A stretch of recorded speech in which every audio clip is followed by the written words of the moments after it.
Good morning, Anna, and good morning to everybody. It's a pleasure to be here, and thank you everybody for coming so early in the morning for many and so late at night for others. We are joined by three wonderful guests today, two of whom have started businesses, and the other is probably one of the most acknowledged scholars in entrepreneurship in the world. So a fabulous panel of guests panelists for you to hear some wonderful things about. Now, today many of our students very interested in social enterprise, and there is this, I guess, tension between profit for purpose and social enterprise and non-for-profits. And I think many of our students get this a little bit confused that, you have to be a non-for-profit to be actually a social enterprise. Two of our guests might be able to dispel that myth from experience. And Garry, of course, has done a lot of research in this area likewise. Lately, or more recently, there's been this term ethical entrepreneurship that's come into the vernacular in the entrepreneurship area. It's one that I find a little problematic, I must say. My experience in business around the world has been that you can't take your own ethical framework into another environment and think that resonates and is true and holds true in that different environment. In fact, I learned very, very quickly in Japan to park my own ethical framework and to listen to the people that I was doing business and learning business from. So I'd ask everybody to do the same today, to just set aside your own ethical framework to hear from our experts today so that we can learn a great deal more about operating in other countries, learning to do things in a better manner that doesn't have unintended impacts upon people. So on that note, I'm going to ask the panelists to give us an introduction about who they are, what they do, and then we'll move forward from that basis. So perhaps, Julie, would you like to kick us off? Of course. Thank you so much for having me on today. It is such a pleasure to be speaking with all of you. I am actually in California at the moment, so it's evening for me. And I'm very excited to be speaking with you about how we refer to it is impact-driven business. So I am the co-founder of Eloments Natural Vitamin Teas and the co-owner of Chi Teas. Both of these companies are fair trade certified, which is the most rigorous, to use the term, ethical trading certification in the world. What we look at when we look to become fair trade certified is a third-party audited supply chain all the way from farm to package.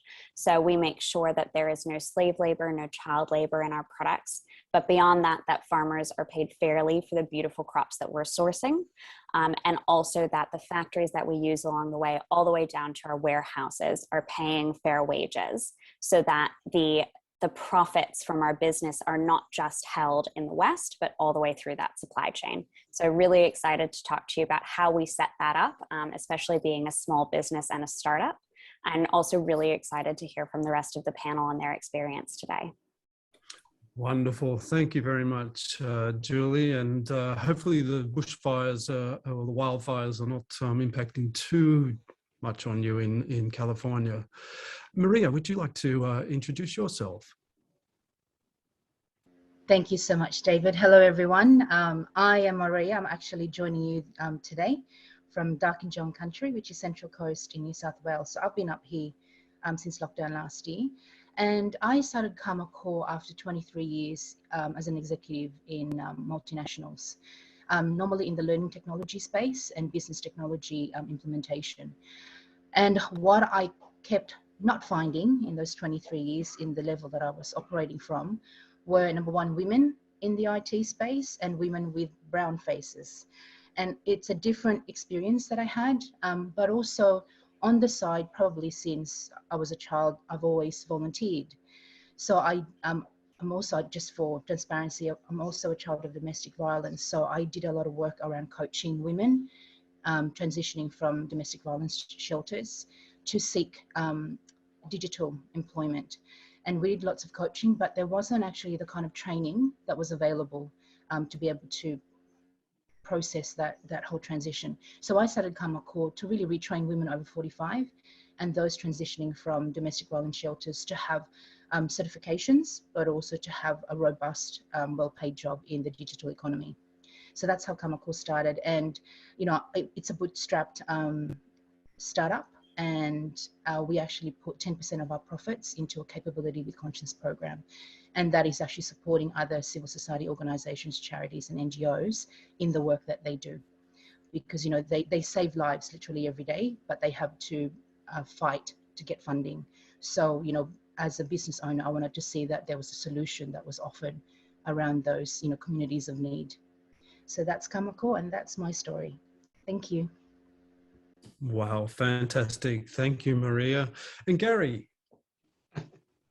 So I'm an academic, and so I study entrepreneurship and emerging economies, particularly in settings of poverty, and do that pretty much around the world. I spend a lot of time historically in China, and that's where David and I met across in Asia years ago. Maybe the beard was not as long and not as gray at that stage, but we don't know.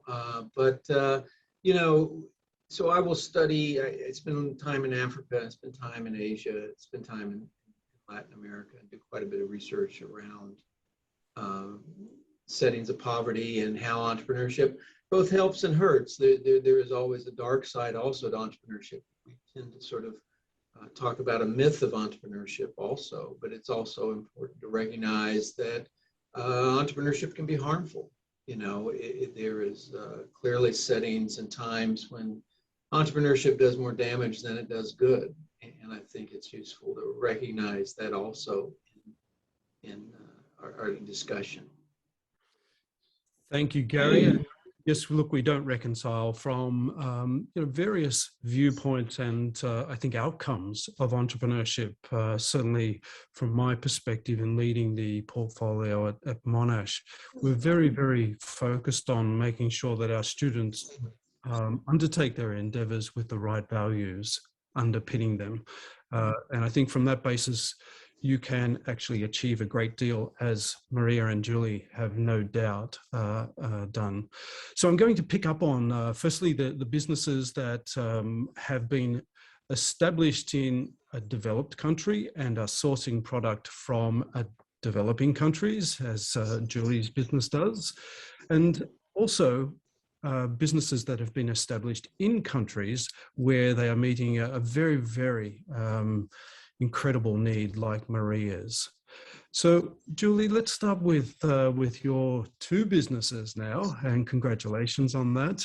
We know that journey is not exactly easy, and again, this is something that we teach our students about the reality of startups. It's not about just having a concept and pitching it to somebody and you're going to be successful. There's a few dots along the way that need to be joined.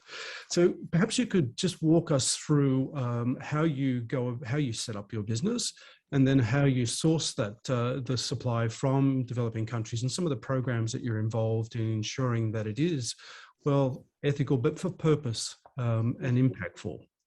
Absolutely. If only it was, you know, A to Z and it was a straight line from A to Z, but it more looks like this usually. So my background is actually in the climate change sector. So when I graduated from university, I went to work in climate change, both education and activism. And the reason why I moved from the nonprofit sector into the business sector is actually because I was getting quite frustrated by the limitations that the nonprofit sector tends to have, and that the power that business has but doesn't tend to use. So at around the time when I was grappling with this, I actually met one of the founding board members of Fair Trade Australia and New Zealand, a woman named Nicole, who is now my business partner. And I was really interested in how fair trade, at a time when climate change was seen as an environment issue, whereas now it's really seen as a development as well as an environment issue, fair trade was starting to grapple with this issue because farmers were already seeing the impacts of climate change. And there are a lot of complex systems that go into climate change, but one of the easiest solutions is actually pay farmers fairly, because if you do, then they will have the money to invest in climate resilience. And if you don't, then it's almost impossible for them to invest in that sustainability and that technology. So I really saw in the tea industry a lot of these solutions that could be brought about by fair payments. Things like increased mist in Sri Lanka was causing blistering on tea leaves and causing crops to fail, which had a very simple solution on a spray that could be sprayed onto the tea leaves that was organic, that could keep them from blistering and not have that climate impact. So that's how I sort of came into tea in particular. Fair trade has a number of crops that they focus on, in particular tea, coffee, cotton. But the thing that really brought me into the idea of business and a fair trade business is that it could be set up as a small business. A lot of times I hear entrepreneurs say that you have to set up the business, become profitable, and then you can donate your profits before you have impact. And I really wanted to challenge that, because with fair trade, it's essentially set up so that you don't have to necessarily have the funding to go visit every single farm that you're going to be sourcing from. If you're a tea blender like we are, we source from a number of different fair trade farms to get our spices, to get our teas. And as a small team, we would never have the ability to go and do the thorough audits that we needed to do to make sure that there was no humanitarian issues on these farms and that they were using sustainable farming practices. But through the fair trade certification, we could tap into all of these farms that had been audited already. And so know that we were sourcing in a way that was sustainable and that didn't use labor practices that didn't match with our own system of ethics. So we launched Eloments 2.5 years ago. And for us, we also wanted to make sure that we had a marriage of both social impact, but also innovation. One of the hard things in a competitive marketplace like tea is that you quite often compete on price. And so if you are paying your fair trade premiums, which are 2% of your turnover, plus 50 cents on every kilo that goes directly back to the farming cooperative, you're essentially at a disadvantage to the other companies that you're competing against. At one point, we did an analysis of the black tea that we were buying, and on average, we were paying 260% more per kilo of black tea than our competitors. And that was because we were sourcing organic tea, which meant that there were no harmful pesticides used, and we were sourcing fair trade, which meant that we were paying a living wage. So that gives you an idea of actually how low our competitors were paying for these crops. But in the marketplace, that does mean we are at a disadvantage. We have less money to play with for marketing, for price promotions, for the actual cost of our product. And so it's really important to be able to tell the story of the impact that your brand has so that you can actually stay competitive as a business. And so that was a really interesting balance for us. And the way that we got around that was by innovation. So when we launched Eloments, we were the world's only organic certified vitamin tea. 2.5 years in, we are still the only organic certified tea on market. And that has given us a competitive edge, as well as the really rich story that we have to tell around our supply chain and the impact that that supply chain has.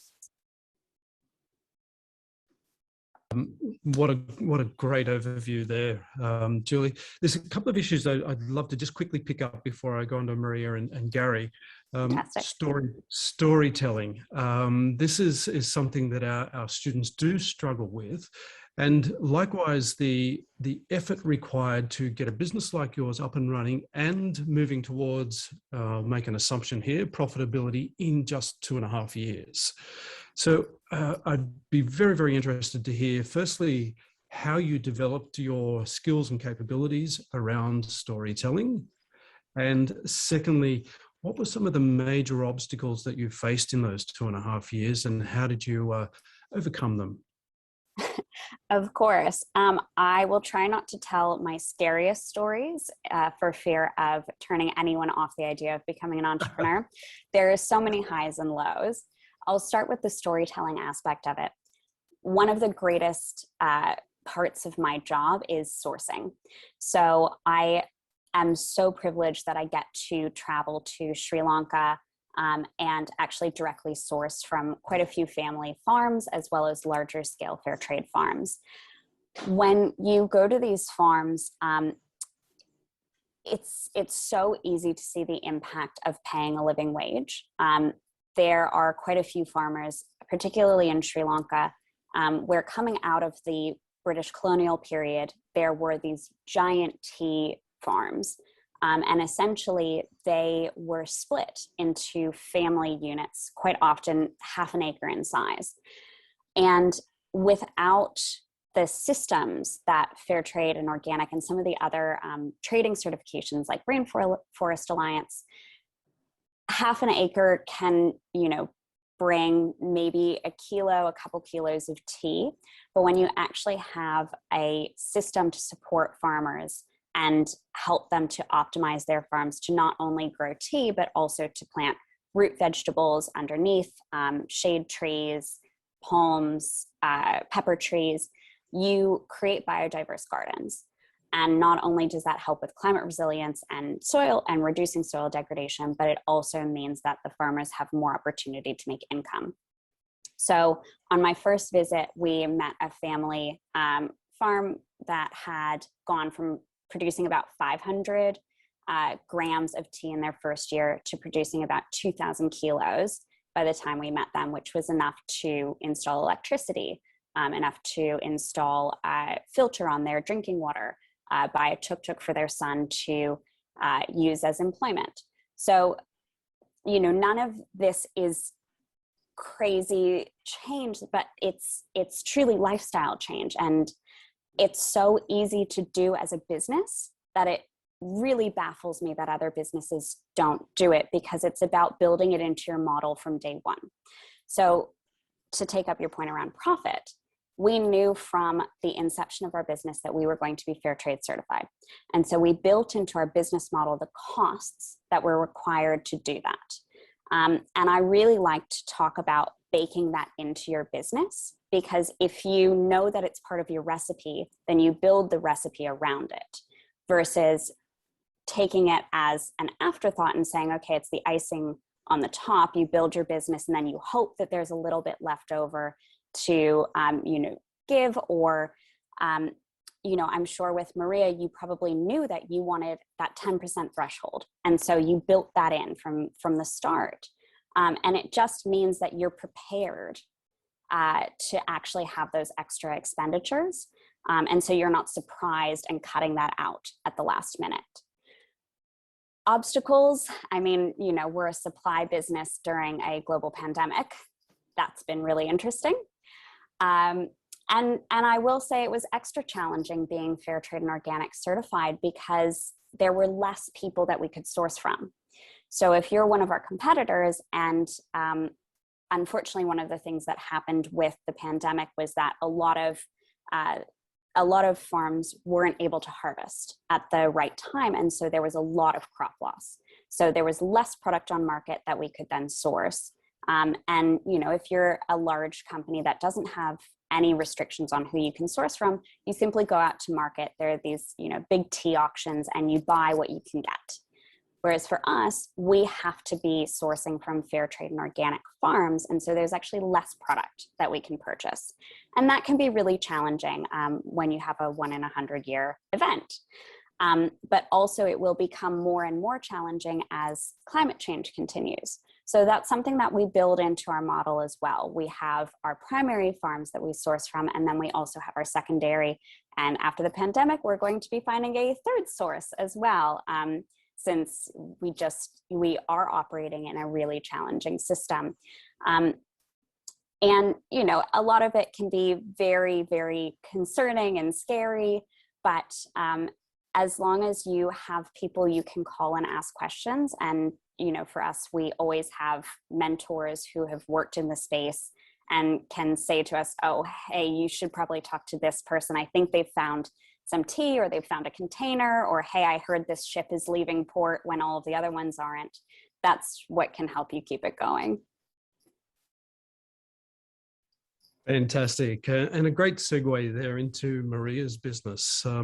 Maria, can you just take us through the, I guess, the trials and tribulations of setting up your business, which really addresses some incredibly difficult challenges. And we'd love to hear a little bit more about how you've gone about this.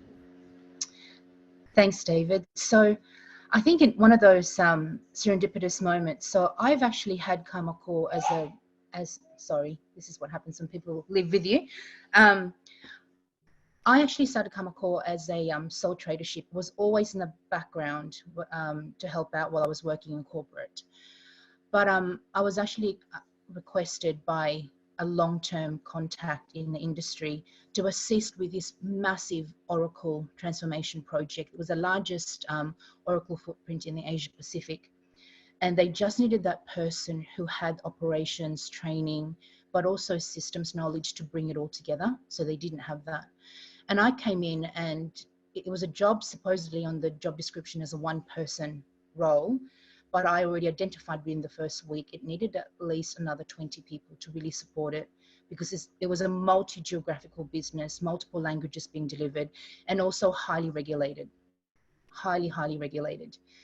And also the way the Oracle systems work, it had to not only comply with Australian privacy requirements, but also GDPR, because there was also a lot of work that happened with EU citizens and their private details going into the systems. And it was a very traditional business, which standardized franchise model, where a lot of the operators were actually regional.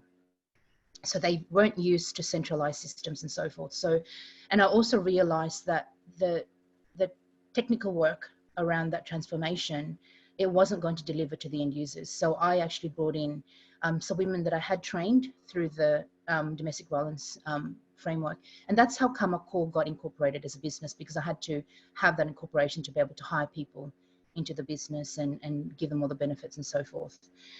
But I always knew that if I was to transition to that model, that it was going to be a profit for purpose.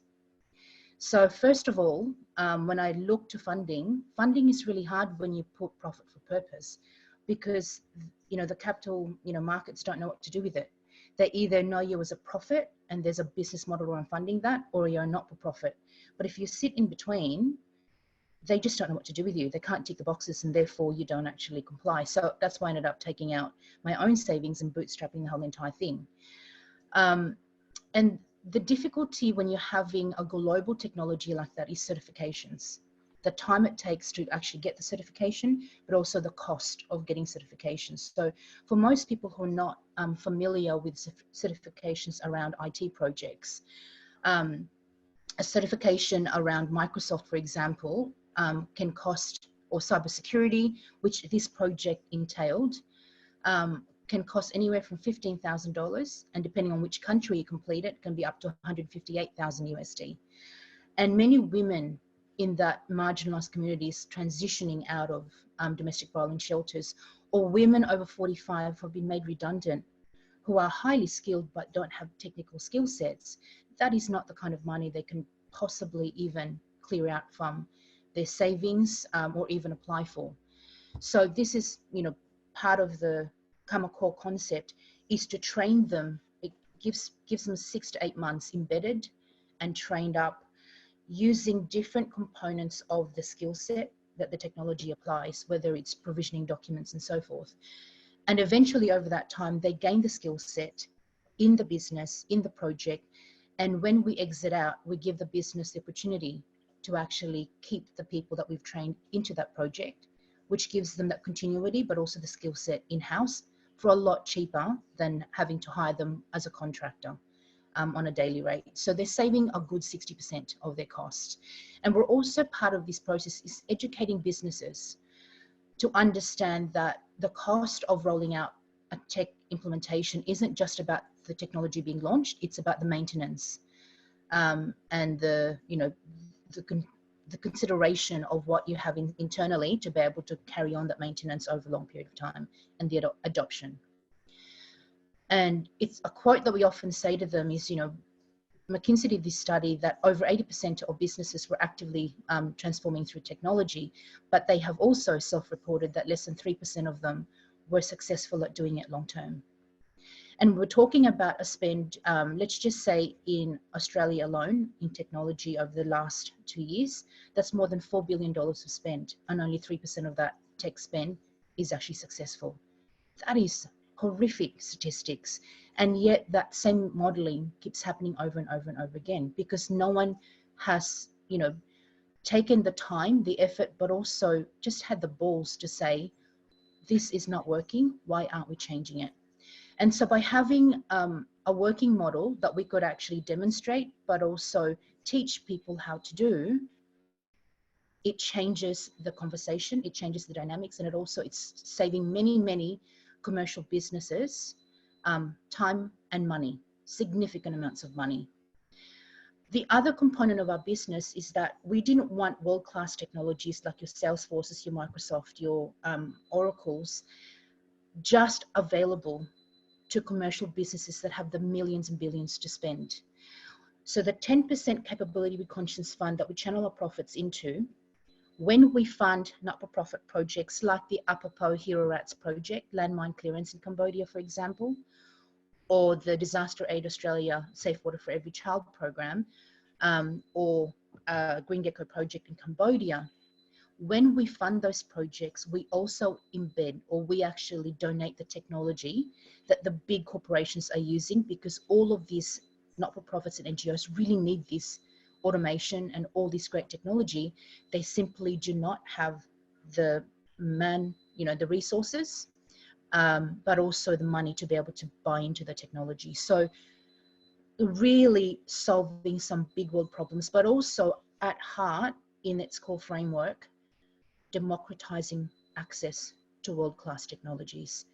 Because if we had $1,000 to donate to a not-for-profit to improve the way they do business and also the way they deliver their services, life-changing services, we also want that $1,000 to be as impactful as possible, but also that it's not spent on administration and paperwork, that it's actually 90% of it is actually being spent delivering services or doing activism and advocacy. So that was the whole framework around Calmar Corps and the way we actually do business. It's been challenging for many, many people, because they're like, that, why, you haven't even given your first invoice, but why are you already giving 10% of your profits away? Similarly to what Julie's saying, the problem is the money will come. If you have a great, service, you have a great offer, the money will come. But trying to embed social impact and ethical practice after the fact, it's a losing battle, and it also costs you more in terms of legal fees to try and construct it after the fact. It's much better if you actually credit from the very beginning, but it also ensures that your communication is really tight from the very beginning, and your business model drives your behaviors. So we often, when we go out and contract out to businesses, because that's what we actually do, we go in as contracted employees that are trained up into those projects. We have a clause, and we call it clause number 13. And the clause basically says, every technology transformation project will be challenging, and it will be the classic VUCA environment. In that case, things will, go pear-shaped. We expect, as part of this partnership, that if things go wrong, we come to the table and we discuss it, and we come up with solutions together as partners. What we will not accept are bullying, harassment, and behaviors that are not conducive to making this practice happen. And the number of procurement managers, COOs that won't actually sign that just blows my mind. And the reason we put that in place is, in my 23 years in IT projects, these are the behaviors I've seen over and over again. And that's why we put clause 13.1. So that gives you an understanding that even though we have what we say is a social impact, it's actually a really logical business model when we go into tech partnerships. It's not a standard model of behavior, and it's not a standard partnership agreement. So because of that, it is challenging. So that probably cuts out a good 80% of the multi-million-dollar projects that we could be working on. So that's our story.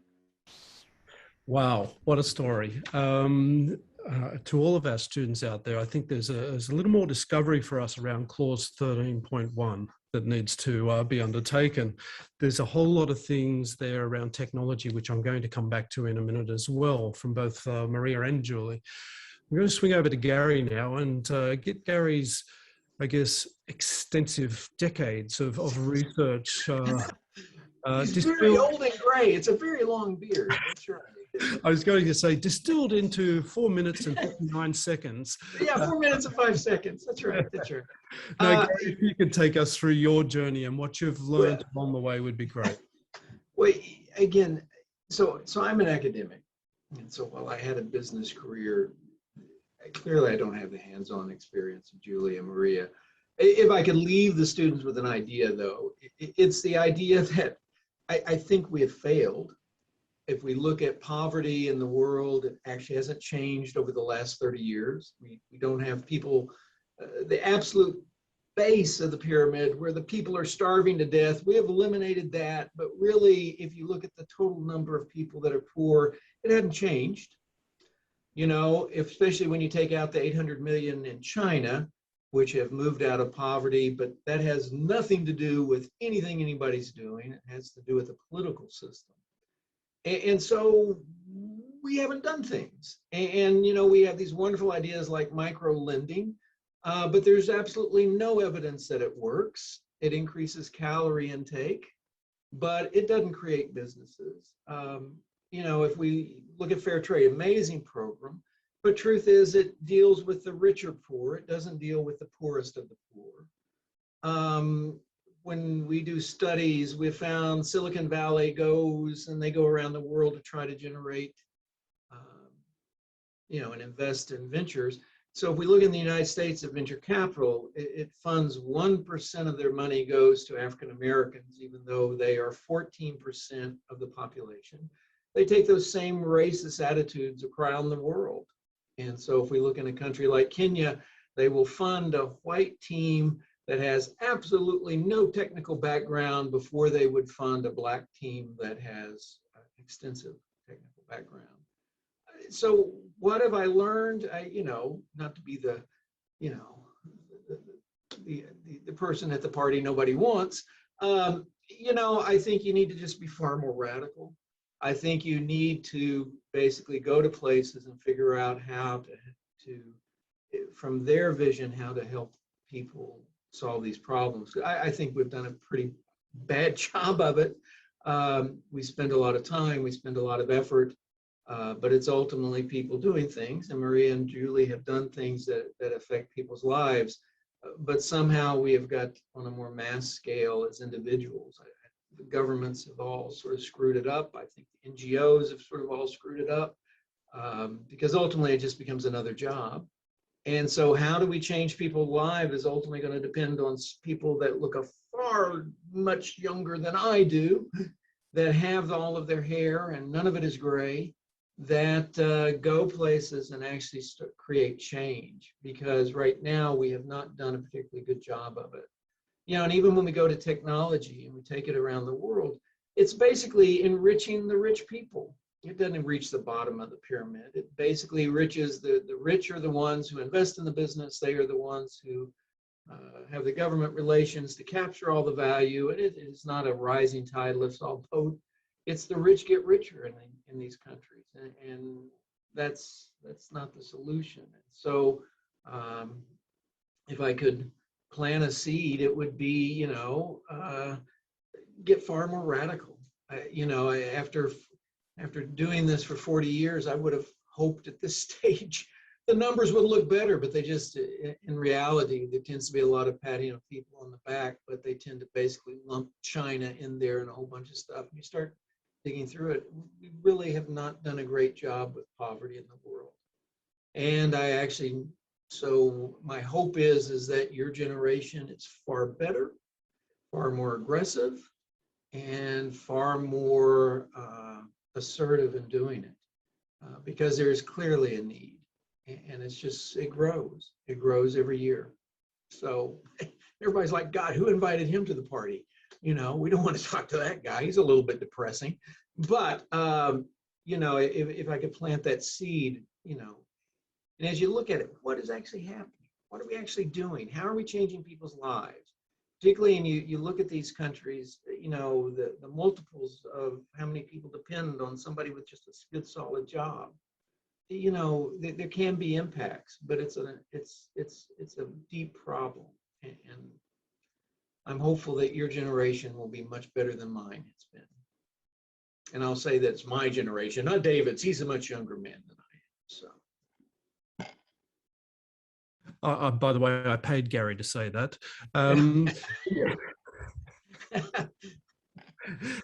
There's two issues that I'd like to weave together from the panel. So I'm actually going to ask the panel to discuss this amongst you three, and I'll moderate if required. Technology. This is something that personally has opened up doors for me in my life, has enabled me to go from, Housing Commission in Newcastle in Australia over to Silicon Valley, and now to have, to build businesses and have the great privilege of working with amazing young people at Monash University. So technology has been a constant in my life and in opening doors, but we've also just heard that it does have issues in taking that sort of notion of technology, uplifting people out of disadvantage and, as Garry said, deep poverty, to some sort of meaningful life where they're not just existing, but they have the opportunities that each and every one of us in this room do have. So I'd like to hear from the panel their experiences around technology and how it can be uplifting, but what are some of the issues that, as Maria's already skimmed the surface on, that face people and our young students who have these wonderful ideas and want to go and help people with technology. What are some of the pros and cons of that approach of uplifting people out of disadvantage using technology? So I'll open it up to our wonderful three panelists, and I'll jump in if necessary. Maria, would you like to lead off? Absolutely. Thanks, David. I think there is a myth that I'd really like to bust around technology, especially global technologies that do a world of good. Number one, that they're super complicated. Two, that they're super expensive. And three, that they need highly technical, highly trained, highly certified, leaders to make it work properly. We have proven over the last 3 years, certainly since we've embedded world-class technology into developing nations, in fact, developing nations where English is probably their fourth language, that great technology is highly accessible, highly affordable, and human-centered. And what I mean by this is, what I love about the example that we've done in taking world-class technologies like your Oracle, your World Manager, your Salesforces into developing nations for not-for-profit work, is that they find ways, innovative ways, creative ways to actually use existing functionalities in technology and make it work in different ways to deliver a solution, a service of great need for what they need to do without costing a single cent. And they train themselves. So technology isn't the solution. Technology is the enabler. And we often, what we find is wherever we end up in the world, there may not be electricity or running water, but everybody has a smartphone in their hand. And you use that process to actually build in capacity. So many of the our partners overseas speaking in languages that are not official languages. So Google can't even translate the work that they do. So we've taught them, so with the Sky Hydrant units, for example, it is an installation process. And if, that's the 150th dialect we have to deal with, we work with the local partners to actually video in their local tongue how to install, how to maintain, how to look after it, how to log the efficacy of that installation. We don't have to do a single thing. They just share it through their smartphones in their local languages. That means that that investment that they made of $5,000, for example, from our Capability Be Conscious Fund, will now deliver $9 per person per year for the next 10 to 15 years of clean drinking water in that village, without us having to do a single thing. That's how we've used technology to be able to actually activate, but also to create multi-generational impact in the investments we've made today. Hopefully that's helped. So if I could offer a counter story. So the cell phone, it's a wonderful thing. But now we have cell phones, and so in Kenya, M-Pesa makes banking possible on cell phones. It's a wonderful innovation. But now you have people taking out debt they can't repay, and there's about 20% of the population that is now basically blacklisted from ever having access to any sort of capital because they didn't repay a small M-Pesa loan. I mean, I think the stories I would leave you with is technology is this two-edged sword. And again, it's people at the educated, the top will capture the value. The people at the bottom typically never capture the value. They have crappy educations, they have crappy housing, they're walking an hour to work, and they're left really holding the bag. And as societies, they talk about the wonderful in Kenya. We're going to do, cyber finance. We can't deliver, we don't have a basic education for the mass of the people. We can't get across town because the streets are crowded and they're so inefficient. I see one of our colleagues here is from Indonesia. My God, if they're from the capital, they understand traffic. I think that sometimes we look at technology as this wonderful thing, but at some stage, making sure that people have the basic necessities of life is also valuable, and recognize technology can also screw people up tremendously. And for every opportunity that we create, there is also a negative side. And I think the banking system by M-Pesa, where they make these loans available to all these poor people, which they then don't pay back, and then they're basically blacklisted from ever getting any type of financing in the country. It's the danger that we exist. So, I find that we're mesmerized by technology. Students are great examples because they'll spend hours in front of a computer working on something that has very little payback to them, but it's fun. But it's a very class-driven activity. And what I get more impressed with is class shapes what happens with entrepreneurship. If you have the right education, if you have the right resources, you have the right accesses, then you have abilities. And there's people who just never get on that path. And I think that's ultimately, as entrepreneurs, we got to figure out how do we get people on that path. And so it's not a criticism of what Maria does. I think that's amazing. It's wonderful. But the caveat I'd leave in students' minds is just recognize some of this stuff runs off into the ditch pretty quickly. I think the issue there is around awareness, isn't it? And if we look, technology is a two-sided sword, not just in developing countries. It's also in developed countries. The Garry's example of putting people further in debt. It's endemic in developing countries as well. We see, with the emergence of things like Afterpay, for example, is driving debt up for those who can least afford it. So I think that holds true no matter where. And for students, it's very, very important to be aware of both sides of the story. It can be, as Maria said, an amazing tool to enable things, but it is not a means unto an end by itself.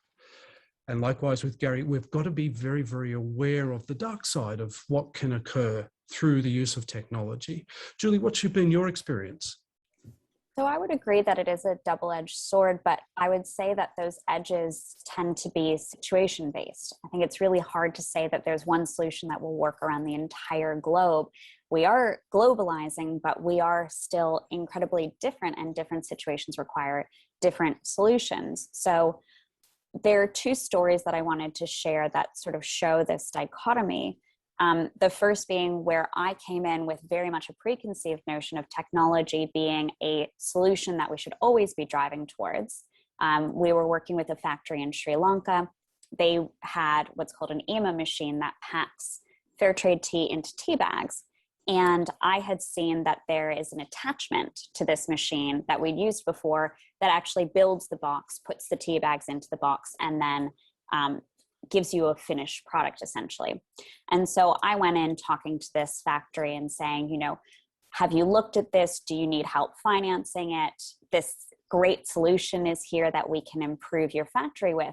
And the GM of the factory said to me, we can certainly look into this if it's important to you, but I do want to tell you that we've decided not to do it in the past because we actually can provide a lot more jobs by having people put the boxes together themselves. And it doesn't add too much cost to you guys. And I backtracked very quickly and went, oh, no, that's absolutely the right solution in this situation. And technology is not the right solution here. But the flip side of that is the Fair Trade Association that we were actually sourcing from is called the Small Organic Farmers Association. They were in a region called Kandy, which was about 30 kilometers from where the factory was. And what was happening in that association is that there's a group of farms in the same region, but they all had to have their tea processed at one processing facility. And each of the individual farms had to pluck the tea and then walk that tea to the processing factory, which added, you know, an hour to 2 hours each day for the farmers. And so what the Fair Trade Cooperative did was they invested in a truck to go around and pick up the tea from each of the farms and bring it to the factory, thereby saving a huge amount of time through an investment in technology. So it really is dependent on the actual situation and what you're trying to achieve. For us, we're always trying to achieve better jobs, more jobs, higher pay. And so actually using or not using technology was different depending on the situation. Maria, I'm very interested in that nexus between technology, education, and uplifting people. What have been some of the examples that you've seen where it has actually worked?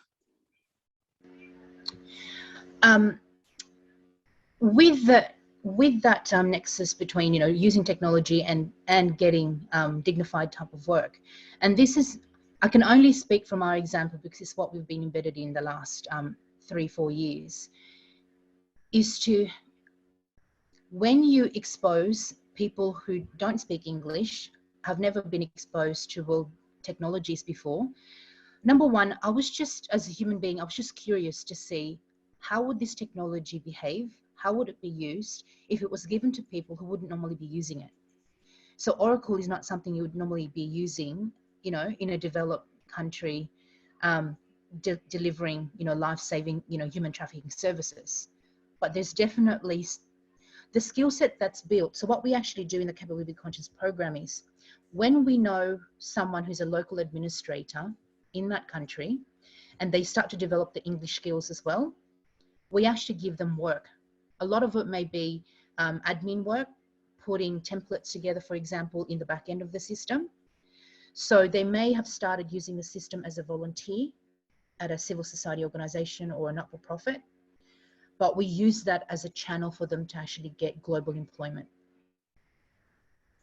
So what happens then is, even if they haven't had the formal education in that technology, they will actually have an online portfolio of work that they've done, setting up templates in the back end, for example, that they can then go to a well-known global organization that might have a regional base in that country that they live in, and say, I have this skill set, and we help them through a recognized prior learning process. In fact, sometimes it might just be phone calls and a letter of support to that organization. So they might still volunteer at that organization, but they'll also have a well-paying, dignified work in the digital economy. So is it a perfect model? No, because, you know, we're dealing with humans.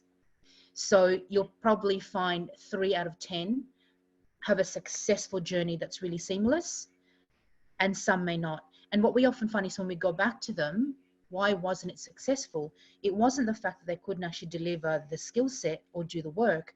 It was actually the ecosystem around them once they got into that organization. It might be that they had a functional leader who was not supportive or gave them a really hard time, or because they're the only woman in the whole entire team.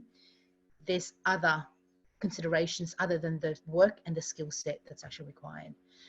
So yeah, it's a work in progress, but I think in our process we always just say, give it a go, let's try it and see what shakes out of it, and then we take the lessons learnt.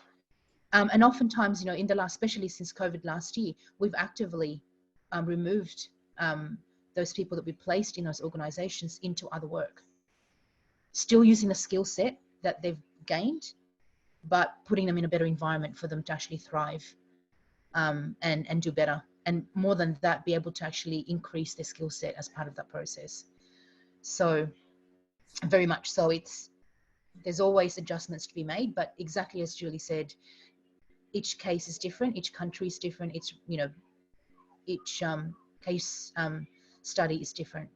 But there are threads amongst it all, which is anyone can be taught technology as an enabler, but also part of that process is to educate, to ensure that they understand boundaries around how to use technology, and particularly legislative requirements around privacy, cybersecurity, and so on.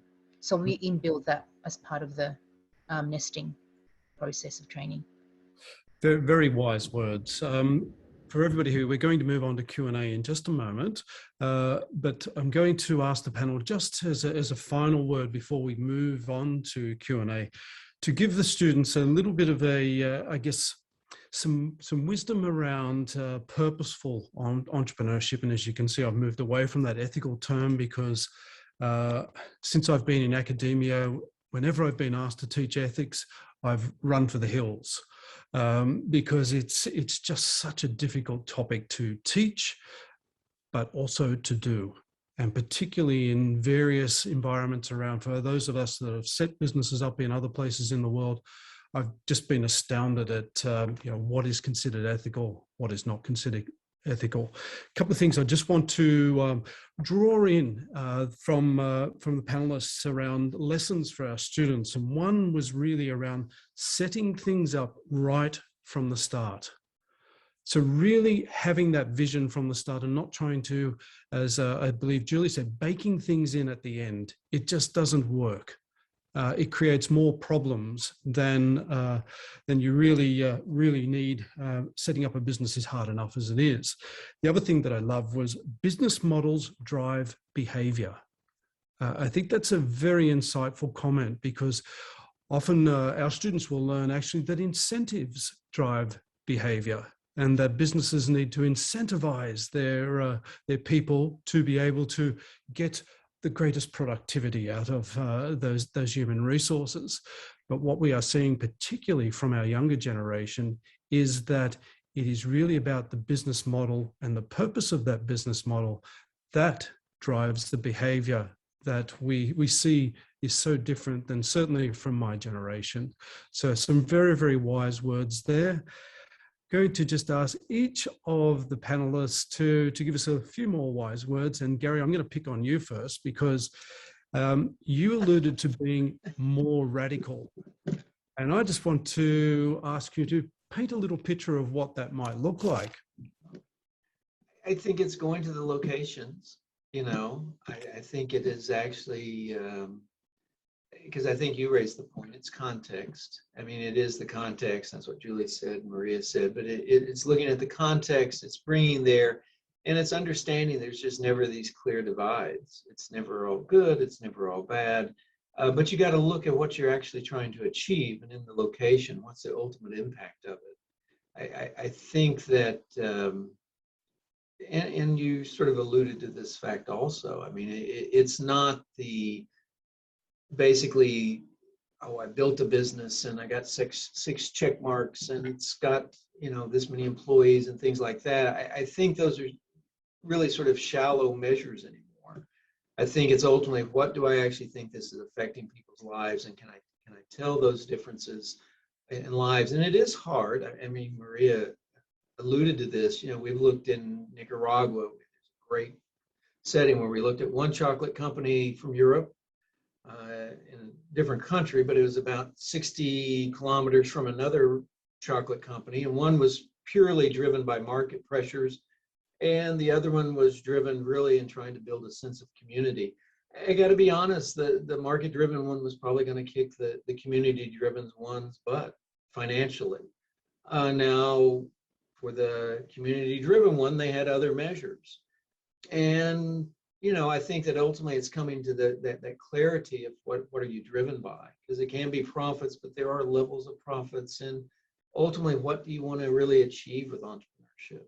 I think that's really, and you sort of alluded to that point, that it's thinking through, what do I want to do and what is this situation? And ultimately, most of those measures have to come from inside, and investors need to understand who you are and what you're doing.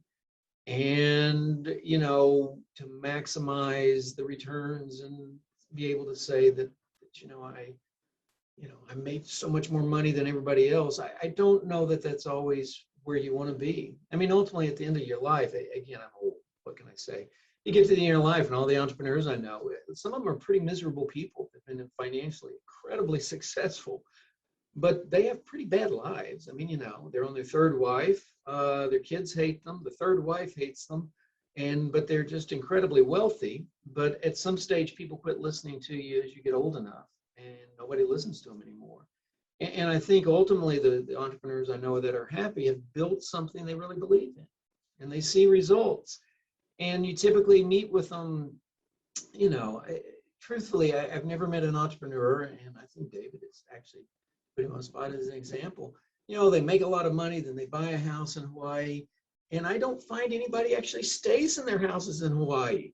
They visit once every 3 months. They get off the beach and they go home and they do other stuff, because what brings the personal joy to them is not the house and the golf course. It is all of this other things that really have unmeasurable. So you got to have enough financial success, but I actually don't find anybody, goes to their grave saying, with how many millions or billions they made on their tombstone. It's the stuff they talk about, other things. And that's what other people talk about at the memorial services, is the stuff they did and the people they met, how they shaped a life. And so I would think understanding those things and being clear what you're trying to do with the entrepreneurship. Excellent. So go forth and be radical. And just for reference, my ranch, I've rented it out to the local historical society for $1 a year. So I can't use it. Well, that's useful. Although, it means that also they weren't making it there very often. So, Certainly not. No, it's being used for a much better purpose. Julie, I loved your comment about the money will come. And this is something that I've lived by in all of my businesses. If you do things right and you earn the trust of your customers, your stakeholders, your suppliers, your distributors, the money will come. And I think this is a very, very powerful message to our students. But I didn't want to steal your thunder. I'm sure you have many other great words of wisdom for our students. Over to you. Yeah, well, I think it was Maria who said that, but it's certainly very true. I would just say, it takes so much time and energy and love and passion to build a business. I can't imagine spending all of that and knowing that I had left the world a worse place. It just doesn't make any sense. So for me, coming back to our mission as a business, which is to speed the transition to a fair wage for all workers, if I didn't have that, I don't know if we would still be in business, because you get knocked down and knocked around so much in your startup journey. And I think if I was only in it for myself and for making money, I just wouldn't be able to stand up each time. You know, you might get to your third knock and say, okay, I've had enough now. But when you know that your business has impact, when you have a personal relationship with the people that you're trying to work with and to help, and when you know that you're challenging a system of thinking, it's much easier to keep standing up again after all of those challenges. And so I actually think it's a key to motivation for me and for most of our team. And as you said, for a lot of Gen Z and millennial workers, even in larger, more structured organizations than startups, it's not actually all about the bonuses anymore. It's about the impact that you're having and the change that you're making. And so I think we're going to see that filtering more, both in the startup community as well as in the more traditional workforce, as this generation continues to build and become a larger portion of that workforce. Yeah, excellent. Thank you very much, Maria. Oh, I could listen to the panel for ages and ages. There's definitely a lot of resonance in what we're saying. And I love what you said there, Julie, when you said, I couldn't get up in the morning knowing that I've left the world a worse place by the work that I do in it. And it's the same for me. I think you get to the point in your career, and I don't know whether you want to go into an organization, whether you want to be an entrepreneur's write-off. My advice would be do both, because it teaches you different skill sets, especially as a leader. And you're going to need all of your skill sets. You know, it is life. And as Julie said before, it's not a straight line to, A to Z. It's very much like this most of the time. And half of it, you're thinking, which way am I up now? Is it down or is it up there? So for me, this is also a personal approach, and I think this is probably a reflection of my military upbringing. My granddad, I grew up with my granddad, and he was a prisoner of war in World War II. So the way I make decisions, I always think, even though he's been dead for 33 years, I always think, what would granddad do and what advice would he give me?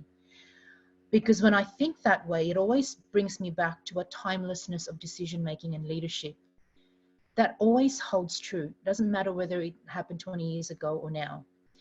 And that is, when you set things up, look for a standard, a benchmark.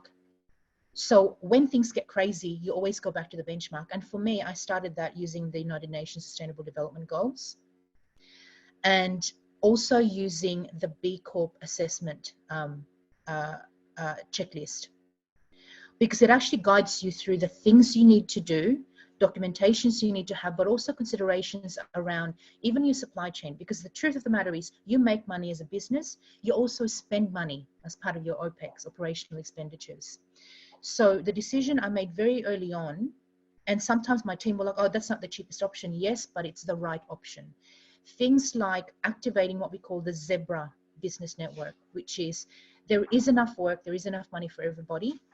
You don't have to, have all of the benefits of revenue. It's easier when it's actually shared across the board.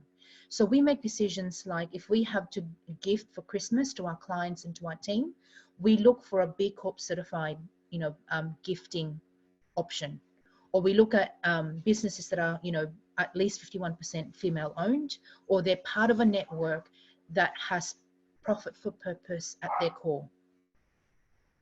So you make those decisions. It's a economic decision, it's a financial decision, but you're feeding into the network and also tapping into a working model of an ecosystem, a regenerative ecosystem that actually allows communities to thrive. Because everyone needs funding, everyone needs revenue. So imagine if we started thinking this way, that when we actually dealt with clients, that they had a core value system that really resonates with you. It just makes life so much easier. It also means you can really add value to the way they operate and also the way that they also do business, because you share wisdom and processes along the way. So that would be my biggest wisdom that I could share, no matter what age you are in, because it's not too late to change your behavior, to unlearn what you think you know, to do better. So I guess that would be my...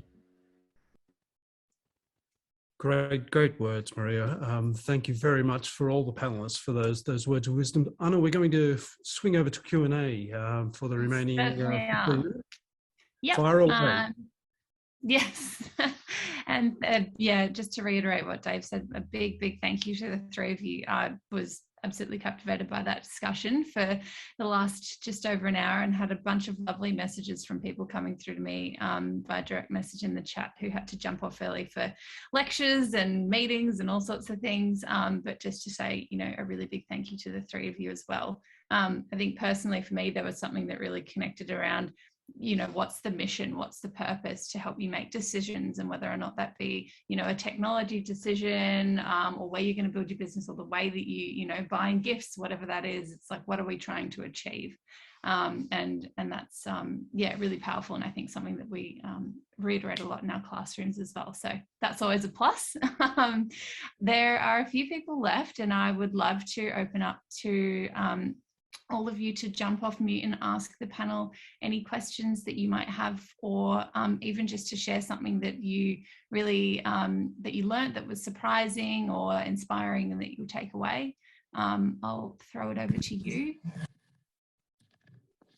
Can I ask, what were your top book recommendations? Was that top book recommendations that I heard? Yeah, top books that you would recommend. Okay, sure. And was that just with respect to the discussion today, or entrepreneurship in general? I mean, just in general, but like, given, you know, all of your background, I would assume they'd probably relate to your mission in life, but anything you'd recommend or mindset. Hi, Dan again. I'll hop in there. For a different worldview, look to Paul Gerzema, Gerzema, the Athena Doctrine. And the subtitling is How Women and the Men Who Think Like Them Will Rule the World. The Athena Doctrine by Paul Gerzema. I'm going to have to get a copy of that myself.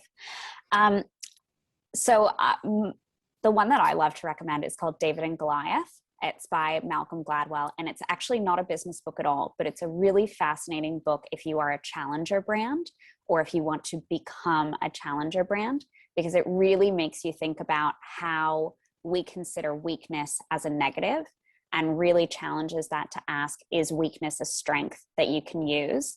And we ask that every single time we have a marketing meeting, and it has done so much good for our business. I would suggest there's a book called Good Economics for Hard Times. Banerjee is a Nobel laureate in economics. Came out a year or two ago. I thought it was a great book. You know, they write about poverty, and you know, it's he and his wife, and they won the Nobel Prize in economics jointly. And very good book.